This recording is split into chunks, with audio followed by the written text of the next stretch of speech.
नमस्कार। तो चलिए आज चलते हैं भारत के दिल यानी मध्य प्रदेश के एक सफर पर।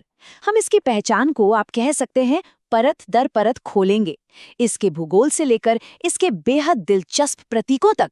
तो चलिए शुरू करते हैं ये रोमांचक सफर।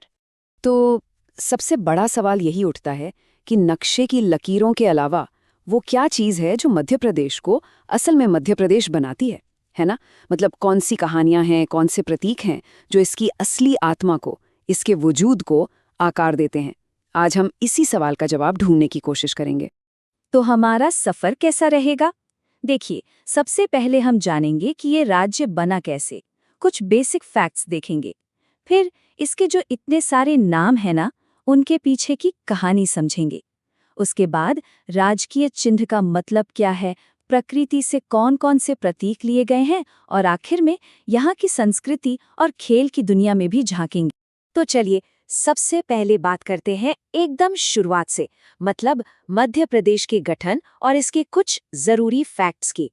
ये बात बहुत कमाल की है कि जिस जमीन पर आज मध्य प्रदेश खड़ा है वो असल में पृथ्वी के सबसे पुराने जमीनी हिस्से गोंडवाना लैंड का एक टुकड़ा है। सोचिए जरा, मतलब इसकी जड़ें कितनी गहरी हैं, कितनी पुरानी है। खैर, अगर हम आज के मध्य प्रदेश की बात करें तो इसका गठन हुआ था 1 नवंबर 1956 को।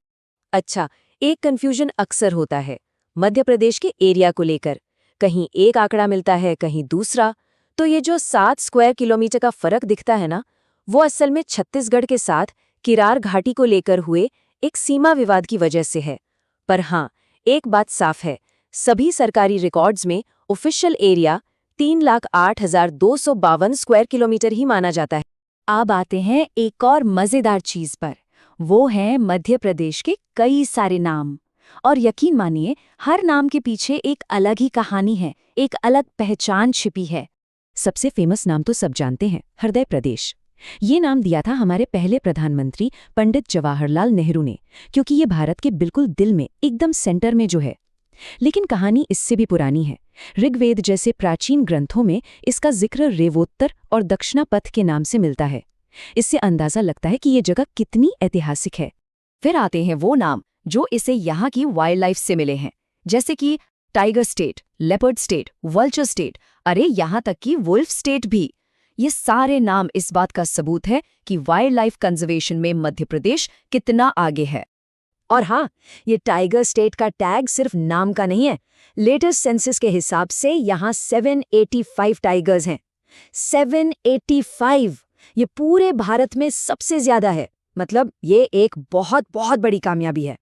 बात यही नहीं रुकती, यहाँ सोयाबीन बहुत होता है, तो ये सोया स्टेट भी है।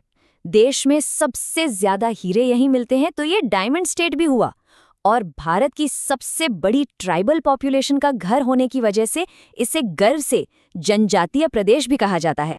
चलिए अब जरा प्रदेश के ऑफिशियल सिंबल यानी राजकीय चिन्ह को डिकोड करते हैं। देखने में तो ये सिर्फ एक लोगो जैसा लगता है, लेकिन इसकी हर एक डिटेल का एक बहुत गहरा मतलब है। इसे समझने का सबसे अच्छा तरीका है इसे 3 लेयर्स में देखना। सबसे बाहर वाला जो सर्कल है उसमें 24 स्तूप बने हैं, ये प्रोग्रेस और निरंतरता को दिखाते हैं।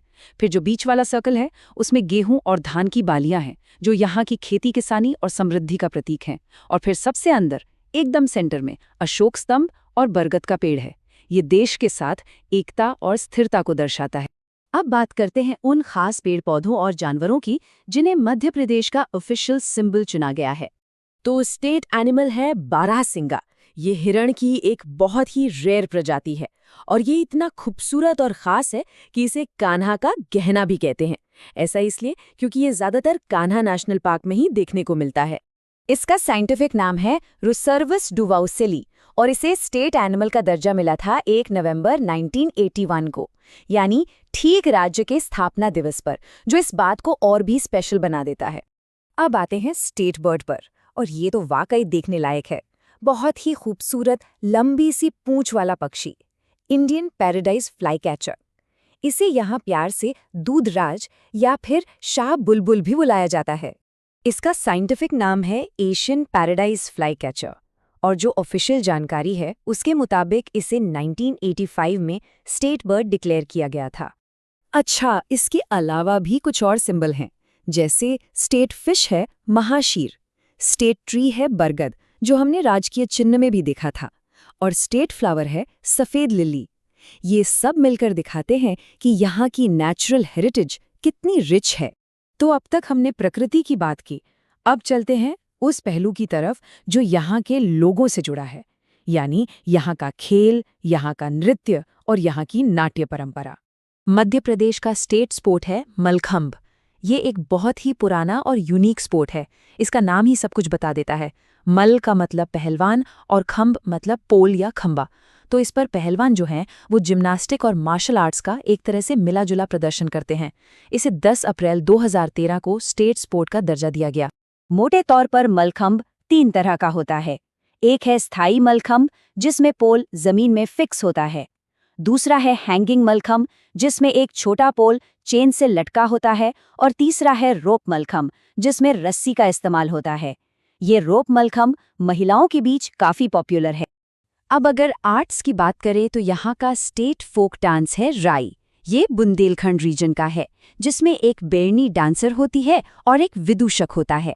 और स्टेट फोक थिएटर है मार्च। ये मालवा रीजन की पहचान है और इसमें ढोलक और सारंगी का इस्तेमाल होता है। और अंत में इस पूरी भावना को राज्यगान की एक लाइन बहुत खूबसूरती से बयां करती है। महेश श्रीवास्तव जी ने लिखा है, सुख का दाता सबका साथी, शुभ का ये संदेश है, माँ की गोद पिता का आश्रय, मेरा मध्य प्रदेश है। तो इतनी सारी बातें जानने के बाद जमीन से लेकर जंगल, जानवर और संस्कृति तक एक सवाल तो बनता है, अगर इन सब में से सिर्फ एक प्रतीक चुनना हो जो मध्य प्रदेश की आत्मा को सबसे अच्छी तरह दिखाता हो, तो वो क्या होगा? सोचिएगा जरूर।